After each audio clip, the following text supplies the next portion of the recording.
In layman's terms, what is a hedge fund? A hedge fund is a collected pool of money that is allowed to invest in instruments not usually accessible to a normal individual with a low net worth. So most retail traders will know about stocks and shares and maybe futures and certainly foreign exchange. You can then get slightly more complicated in terms of options, but then you can also go into sort of the interbank realm of swaps and swaptions, caps and floors, bond options, bonds themselves, things which you either need a lot of capital or you need specialized connections and techniques and equipment to be able to trade. So a hedge fund facilitates that. And again, they're slightly different in terms of that they're unregulated. So pension funds, which also manage people's money, have regulatory inhibitions or blocks in terms of being able to trade various instruments. So hedge funds are completely uncontrolled in that respect. They can do whatever they want to. And so ultimately, they are charged with taking people's money and trying to increase its wealth. So ultimately, yes, it boils down to trading. Anything that moves, if you can buy it, sell it, it's liquid enough, put on a position and see what happens. So that's the main distinguishing factor.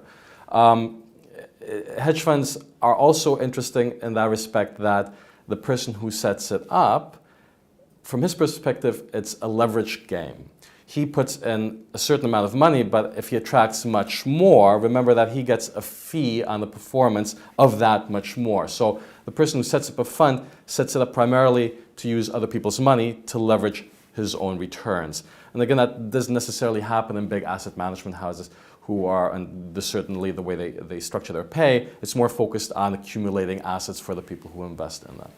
So on that basis of it being unregulated, do you have the best traders when it comes to hedge funds? So that's an interesting question, and I'll make it very specific. How do you quantify best? So the way I would quantify best is I take a trader at the start of his career and I'd actually map out his P&L throughout his entire career. So life to date, not just in a particular job or measured by the bonus he gets paid, but by his actual life to date P&L. And so the question therefore is how many traders, not just in hedge funds, but on prop desks, etc., how many have a positive life to date P&L? And I think what people need to understand is that the majority of them don't. And you have to ask yourself the question, why?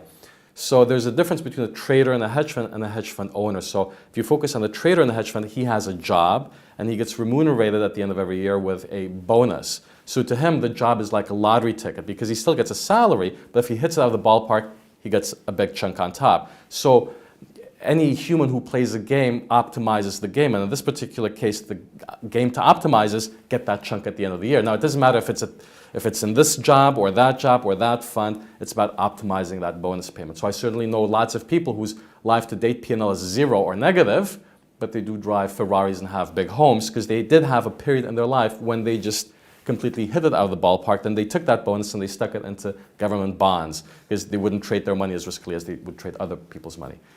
Now, there are obviously, as in every population of people, a certain small group of people who are truly phenomenal. They're gifted and they're